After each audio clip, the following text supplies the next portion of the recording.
iba, siya rin yung nangongolekta ng bayad. Pinopolsify niya yung mga resibo.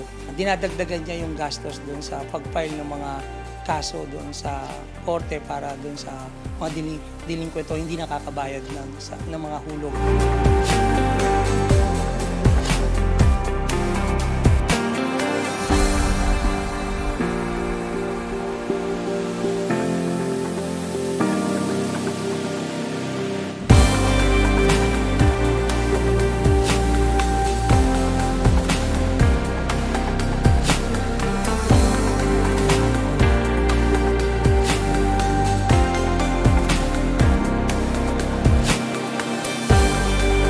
Mali ko yung nagpalsipay lang po ako.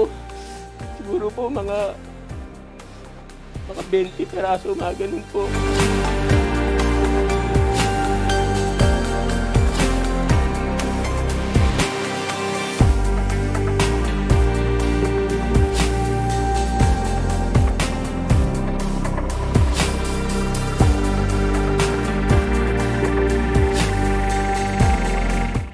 Wala nga po akong natatanggap eh. Nagulat na lang po ako, Miaris Parot. Ako nandyan lang naman po ako nakihapo. Hindi ko malaman bakit ganun po ang nangyari. Dapat po diba may mga subpina pa ako.